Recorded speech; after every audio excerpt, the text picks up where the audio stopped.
Hello दोस्तों, मैं हूं गंगा सागर। एक बार फिर से स्वागत करता हूं आपके अपने यूट्यूब चैनल इंग्लिश ट्यूटर सागर सर में। दोस्तों, आज के इस वीडियो सेशन में काफ़ी सारे कैंडिडेट्स ऐसे हैं जिन्होंने BIS के प्रत्येक पोस्ट के लिए जॉब प्रोफाइल पूछा कि किस पोस्ट के लिए क्या जॉब है, उनके जॉब के डिस्क्रिप्शन के बारे में उन्होंने पूछा कि क्या करना पड़ेगा पोस्टिंग के बाद।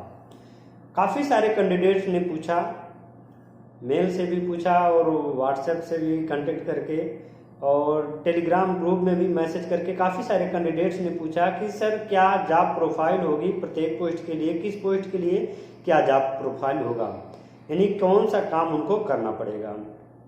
तो आज के इस वीडियो सेशन में मैं यही आपको बताने वाला हूँ कि किस पोस्ट के लिए क्या रिस्पॉन्सिबिलिटी है, यानी क्या आपको करना पड़ेगा आफ्टर ज्वाइनिंग, जब आप ज्वाइन हो जाते हैं या जो लोग ज्वाइन हैं वो आखिर क्या करते हैं। तो आज के इस वीडियो सेशन में मैं यही बताने वाला हूं, तो बने रहिएगा अंत तक वीडियो को, इसकी मत कीजिएगा। तो आइए शुरू करते हैं कि BIS यानी ब्यूरो ऑफ इंडियन स्टैंडर्ड्स में जो जॉब प्रोफाइल है किस पोस्ट के लिए क्या जॉब है। तो आज के इस वीडियो सेशन में मैं सारा प्रत्येक पोस्ट के लिए बता रहा हूँ, तो ध्यानपूर्वक सुनिएगा। जिस पोस्ट के लिए भी आप अप्लाई किए होंगे आप अपना काम जान सकते हैं। बता दूं, मैं ग्रुप BIS में ग्रुप ABC 3 पार्ट में बटा हुआ था। ग्रुप A में है assistant director finance, assistant director marketing and consumer relations या affairs, assistant director legal and assistant director library. ये 4 था ग्रुप A में। ग्रुप B में है असिस्टेंट सेक्शन ऑफिसर यानी ASO और पर्सनल असिस्टेंट है और जूनियर ट्रांसलेटर है, ये है ग्रुप B में। और ग्रुप C में क्या है, library assistant, stenographer, senior secretariat और सेक्रेटरिएट असिस्टेंट और जूनियर सेक्रेटरिएट असिस्टेंट। तो ये 4-5 पोस्ट है ग्रुप C में। तो आज जानते हैं एक एक करके कि किस पोस्ट के लिए क्या जॉब प्रोफाइल है, यानी कौन सी रिस्पॉन्सिबिलिटी उनको वहन करनी पड़ेगी। तो फर्स्ट हम शुरुआत करते हैं असिस्टेंट डायरेक्टर से। The work responsibility of the assistant director of finance goes off follows. तो कौन कौन से काम उनको करने पड़ सकते हैं, कुछ काम है। पहला, including management accounting activities, producing correct period and journals, maintaining financial records for the project, preparing timely report on financial activities। यानी सारे लेखा विधियों का कार्यभार आपको ही संभालना पड़ेगा, यानी असिस्टेंट डायरेक्टर जो फाइनेंस के लिए होंगे। और प्रोड्यूसिंग करेक्ट पीरियड यानी सही समय का निर्माण करना पड़ेगा, सही समय उनको बनाना पड़ेगा। एंड पीरियड एंड जर्नल उनको जो बनाना पड़ेगा पीरियड समय होने से पहले, मतलब 1 साल का भी, जब भी फाइनेंशियल ईयर जो भी बना हो, जब भी उनका खाता बही तैयार होता हो और लेखा चिट्ठा तैयार होता हो, तो सब उनका काम होगा। मेंटेनिंग फाइनेंशियल रिकॉर्ड्स, और सारा फाइनेंशियल रिकॉर्ड जैसे लाभ हानि खाता, उसके बाद व्यापारिक खाता जो भी है, मतलब आर्थिक चिट्ठा के साथ साथ यानी बैलेंस शीट के साथ साथ सारा रिकॉर्ड उनको रखना पड़ेगा। और उनको समय समय पर रिपोर्ट भी तैयार करना रहेगा ताकि वो कहीं पे भी किसी भी गतिविधियों में, आर्थिक गतिविधियों में वो पेश कर सके। दूसरा, including financial accounting and reporting role, preparing reconciliation statements, assisting in financial records. और वो रिपोर्ट रोल देख सकते हैं, मतलब रिपोर्ट देख सकते हैं, और रिपोर्ट जो तैयार हुआ रहता है उसकी जांच भी कर सकते हैं। और generating fee invoice and sending them out of the members, और जो फीस होता है उसका भी इनवाइस बनाएंगे और उसके बाद जितने भी मेंबर्स होंगे उनको सेंड करेंगे। वर्किंग एज एडमिनिस्ट्रेटिव सपोर्ट, और एक तरीके से समझ लीजिए एक प्रशासनिक सपोर्ट के रूप में भी इनको काम करना पड़ेगा। नेक्स्ट है job description of assistant director marketing. जो असिस्टेंट डायरेक्टर मार्केटिंग के लिए कंज्यूमर अफेयर्स के लिए हैं, उनका क्या क्या है। Listening to consumers need and drafting report accordingly, सारे उपभोक्ताओं की आवश्यकताओं को जानना है और उनका रिपोर्ट भेजना है, उनके अनुसार रिपोर्ट भेजना है।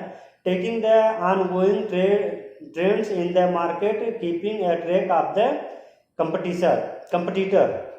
उसके बाद ऑनगोइंग जो भी वस्तुएं उनके द्वारा उत्पादित की जा रही हैं उनका सारा रिकॉर्ड देखना रहेगा, और कौन सी वस्तु काफ़ी तेज़ी से मार्केट में बिक रही है, किस वस्तु का क्रेज है, मतलब वो कौन सा ट्रेंड कर रहा है, उसके बारे में इनको एनालिसिस करना होगा।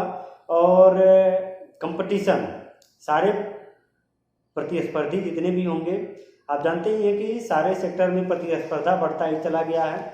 ये आज का एज जो है वो है कंपटीशन का एज, तो इसमें भी कंपटीटर जो होते हैं उनको भी ट्रैक करना रहता है कि वो हमसे कितने आगे हैं, हमसे कितना पीछे हैं, हमारे लेवल में कि नहीं है, हम क्या कर सकते हैं कि उनके बराबर हो सकते हैं। तो काफ़ी सारी चीज़ें इतना सोचना पड़ेगा आपको। फिर finding useful marketing tools and strategizing accordingly, और मार्केटिंग के लिए अच्छे साधनों को ढूंढना पड़ेगा, अच्छे तरीकों का ढूंढना पड़ेगा और उनके अकॉर्डिंग रणनीति बनानी पड़ेगी, उसके अकॉर्डिंग रणनीति बनानी पड़ेगी ताकि आप मार्केट में बने रहें। अगला है maintaining a fair communication with the rest of the company, और उसके बाद जो भी कंपनियां हैं उनके साथ अच्छा रिलेशन हो, अच्छा व्यवहार संचार हो, तो ये भी आपको करना पड़ेगा। फिर है maintaining cordial relationship with the customers, और उसके बाद जो भी कस्टमर होंगे उनसे रेगुलर यानी बातचीत करते रहना है और उनकी आवश्यकताओं के बारे में जानते रहना है। अगला है job description of assistant director, legal के लिए है। The roles and responsibility of the legal assistant director are as follow. कौन कौन से काम होंगे असिस्टेंट डायरेक्टर लाइब्रेरी के लिए?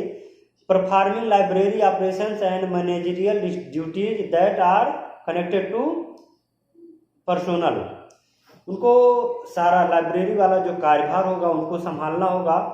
Work on technical service and cataloguing, उनको टेक्निकल सर्विस पे भी काम करना पड़ेगा, जो भी टेक्निकल प्रॉब्लम होगा उसको भी सॉल्व करना पड़ेगा, उसके बारे में भी उसका उपाय ढूंढना पड़ेगा कि कैसे हम सॉल्व कर सकते हैं।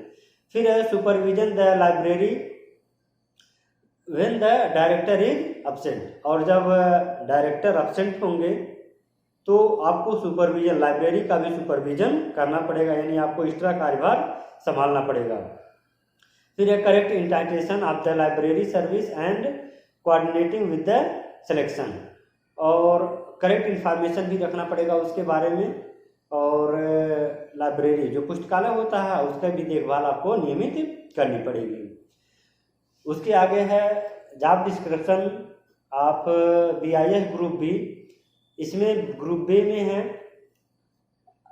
असिस्टेंट सेक्शन ऑफिसर, इनको क्या क्या करना पड़ेगा? इंक्लूडिंग ए क्लरिकल एक्टिविटीज, यानी समझ लीजिए सारा लिपिकीय कार्य जो होगा उनको करना पड़ेगा।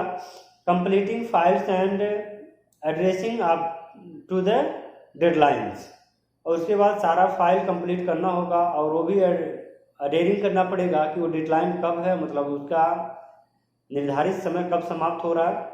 फिर है drafting timely and correct report and noting down routine, उसके बाद ड्राफ्टिंग भी करना पड़ेगा, करेक्ट रिपोर्ट भी तैयार करना पड़ेगा।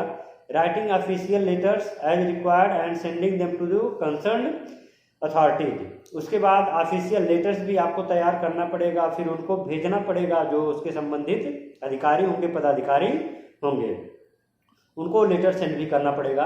अगला है पर्सनल असिस्टेंट का जॉब क्या क्या होगा?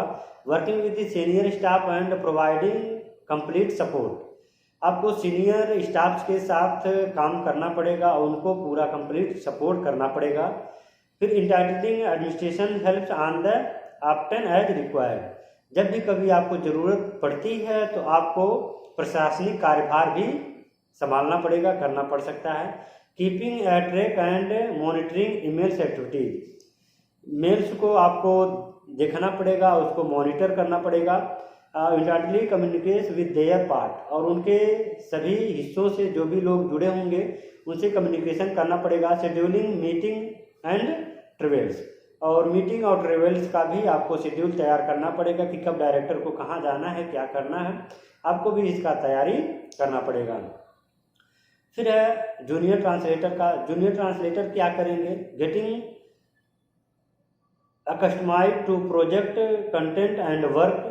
सेकंड है work predominantly in scientific, technical and legal sites and materials.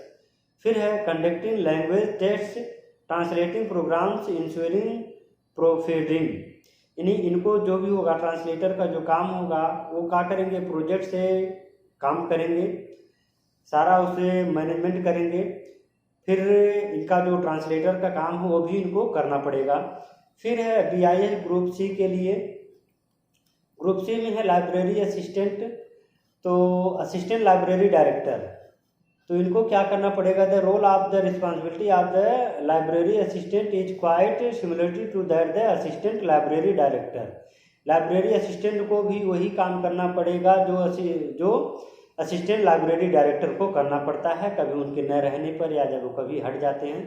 Role and responsibility of the stenographer. Stenographer का काम क्या होगा? Typing and taking direction in shorthand, उनको टाइपिंग करना पड़ेगा। Maintaining a list of the officers, और सारे officers की एक लिस्ट तैयार करनी पड़ेगी।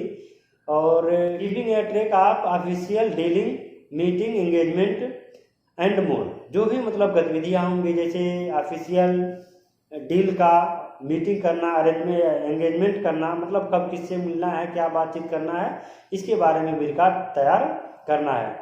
फिर है role and responsibility of the senior secretariat assistant. Senior secretariat assistant का क्या कार्य होगा? Maintaining a clerical jobs and handling various files. इनको लिपिकी कार्यभार करना पड़ेगा और सारे जो विभिन्न प्रकार के जो फाइल होंगे उनको हैंडल करना पड़ेगा। रिप्लाइंग टू ऑफिशियल मेल्स, जो भी ऑफिशियल मेल आएंगे उनका रिप्लाई करना पड़ेगा। और handling data entry jobs as a required, और डाटा एंट्री जॉब्स भी इनको देखना पड़ेगा, डाटा एंट्री का भी काम इनको करना पड़ेगा यदि आवश्यकता पड़ती है, यदि ज़रूरत पड़ती है तो। Drafting files and sending them to the senior officer for approval, और फाइल्स को तैयार करना और उनको सीनियर ऑफिसर्स के पास भेजना ताकि वो अप्रूवल दे सके, प्रमाणित कर सके। आगे है role and responsibility junior secretariat assistant. Junior secretariat assistant का क्या कार्य है? Maintaining the data files and relevant document in a well structured and discipline manner. इनको जूनियर सेक्रेटरीट असिस्टेंट को जो डाटा फाइल्स होंगे उनको उनके आधार पर, उनके कार्यों के आधार पर, उनके सेक्टर के आधार पर या जॉब के आधार पर उनको क्या करना है? अलग अलग करना है। मतलब किस सेक्टर से कौन सा फाइल है, किस कंपनी से है, किस पर्पज के लिए आया, सारा फाइल अलग अलग करके उनको एक अच्छे तरीके से, अच्छे मैनर से उनको क्या करना होगा? मेंटेन करना होगा। Drafting file and taking approval from the senior officer, और फाइल तैयार करके उनको सीनियर ऑफिसर के पास भेजना पड़ेगा अप्रूवल के लिए। फिर keeping track of the official mails, और ऑफिशियल मेल को भी ट्रैक करेंगे कि कौन सा मेल आया हमारे ऑफिशियल वेबसाइट ईमेल पे और किसका हमको रिप्लाई करना है, क्या रिप्लाई करना है। तो सारा कार्यभार आपको संभालना पड़ेगा जो भी जूनियर सेक्रेटरी असिस्टेंट के पोस्ट पे होंगे। तो इस तरीके से BIS के सारे पोस्ट के लिए जो जॉब प्रोफाइल होता है मैंने बता दिया। यदि वीडियो पसंद आई हो तो वीडियो को लाइक करें और अधिक से अधिक शेयर करें, उन दोस्तों तक भी शेयर करें जिनको इनके बारे में पता नहीं है। इसी के साथ मैं वीडियो को एंड करता हूँ। धन्यवाद।